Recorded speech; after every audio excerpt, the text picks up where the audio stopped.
La sentencia del Tribunal Supremo contra el fiscal general del Estado ha vuelto a la actualidad política, tras conocerse el inicio de una campaña para pedir su indulto al Gobierno de España, promovida por la Asociación Europea para el Derecho Internacional de los Derechos Humanos. Una petición de indulto al Gobierno español, que se basa en la denuncia interpuesta por el europarlamentario Jaume Asens, en donde acusa a miembros del Tribunal Supremo que han juzgado al fiscal general del Estado de un delito de revelación de secretos previos al anuncio de la propia sentencia, y por haber ejercido una causa judicial, sin haber respetado ninguna garantía procesal ajustada al derecho internacional.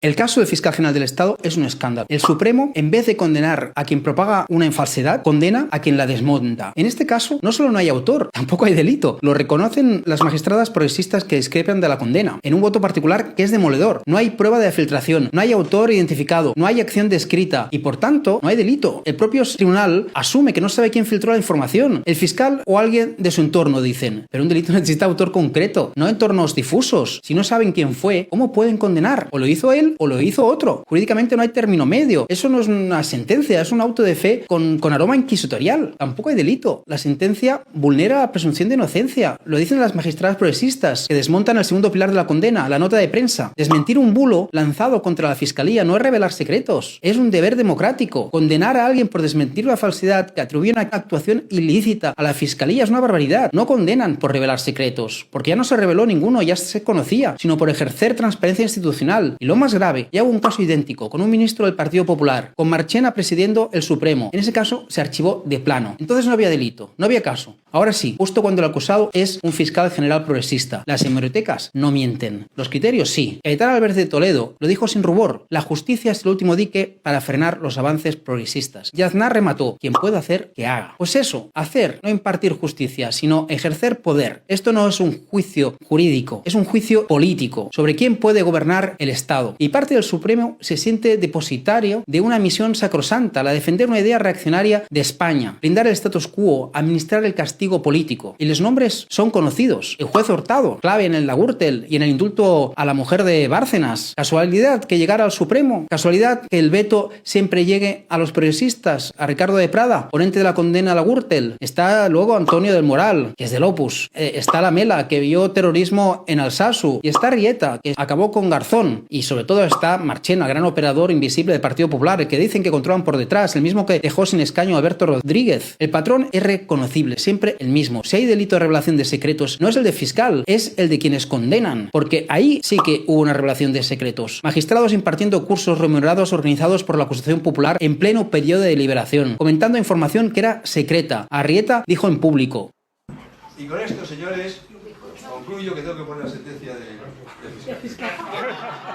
Y Verdugo completó: además quieren decir que les llega la diferencia entre deliberación y deliberación. Eso sí es revelar secretos. Eso sí es anticipar un fallo que no existía. Eso sí está penado. Por eso la pregunta hoy no es qué hizo el fiscal general. La pregunta es qué está haciendo el Poder Judicial, secuestrado por la derecha. No hay democracia plena sin justicia independiente. Y cuando las garantías penales se diluyen al gusto del poder, lo que se juzga no es una persona concreta. En este caso, al fiscal general de Estado. Es al Estado de Derecho. ¿Recuerdan los audios de los jueces del Supremo que los ofrecimos en exclusiva en este programa? Estos audios.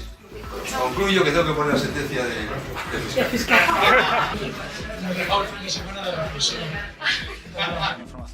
Se miraron tanto Son los audios de los jueces, 2 de los 5 magistrados que condenaron a Álvaro García Ortiz en unos audios en el Colegio de Abogados. Ahora podrían tener repercusión judicial porque los comuns han pedido esos audios que les ofrecimos en este programa en exclusiva para ampliar su querella por revelación de secretos contra esos magistrados, 2 de los 5 que condenaron a Álvaro García Ortiz. Jaume Asens, abogado, diputado del Parlamento Europeo. Muy buenos días.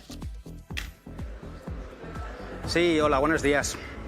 ¿En qué hecho concreto del presidente de la sala que condenó al fiscal general del Estado ven ustedes un delito, una vulneración del secreto de las deliberaciones? Bueno, la verdad es que estamos ante un caso muy kafkiano, muy surrealista, porque el tribunal que ha condenado al fiscal general del Estado por filtración es un tribunal que es el primero en filtrar datos que no puede filtrar. De hecho, en el propio procedimiento ya se filtraron datos personales del propio fiscal general del Estado, su dirección, su correo, y eso afecta mucho más a su intimidad que lo que presuntamente puede afectar a la pareja de Ayuso, porque estamos hablando de datos procesales, en este caso, de datos de corrupción, como los papeles de Bárcenas. Podríamos decir que los papeles de Bárcenas también afectan a su intimidad, el hecho de que se hicieran públicos. Y nosotros pensamos que el tribunal no es coherente y que en el caso concreto de Arrieta, su comportamiento incurre en un delito porque en la sede de la acusación que le paga, revela cosas que no puede revelar. Revela el estado de las deliberaciones, revela que se ha desplazado a la ponente, a Susana Polo, que es progresista, porque su tesis absolutoria pues ha caído y por eso él es el ponente.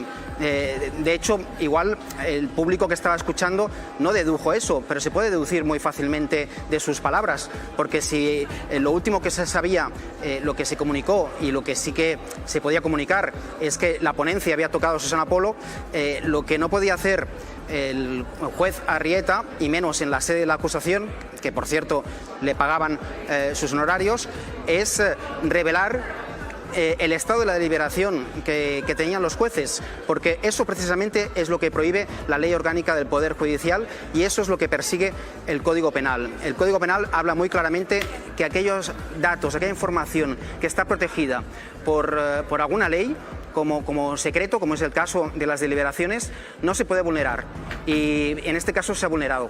Por eso nosotros pensábamos que en coherencia teníamos que poner una querella, porque ellos son los primeros que vulneran la legalidad que invocan en el caso del fiscal general del Estado y a nuestro parecer de una forma más grave, porque en el caso del fiscal general del Estado estaríamos hablando de una posible vulneración del protocolo entre los abogados y los fiscales en cuanto a las negociaciones de un caso concreto, pero no afecta propiamente, en nuestra opinión, al núcleo de la intimidad. No es la vida sexual, no es un informe de salud del fiscal de la pareja de Ayuso, es un caso de corrupción de interés público y que además tiene que ver con una filtración previa que ha hecho el propio entorno de la pareja de Ayuso, Miguel Ángel Rodríguez, y que, por tanto, como dicen las magistradas con su voto particular, no es que era un derecho de la Fiscalía, es que era su obligación,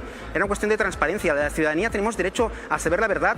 Si hay una desinformación, si hay una fake news, la Fiscalía como institución tiene que poner las cosas en su sitio. Señora Sens, no solo no es legal, sino que es legítimo. Sí, señora Sens, solo una cuestión más.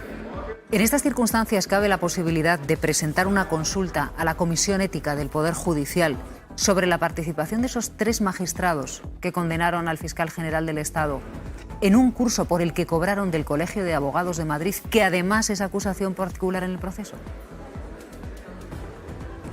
Bueno, ahora mismo los fiscales han enviado a la relatora de Naciones Unidas por la independencia de los magistrados una queja, una comunicación, precisamente planteando que se trata de una actuación ilegal y que se tiene que investigar en la ONU. De hecho, nosotros hemos pedido en esta querella que se aporte cualquier diligencia que pueda la relatora abrir en este caso, por si es de interés de la investigación, pero aparte de eso, creo que esto merece una sanción en el Consejo General del Poder Judicial.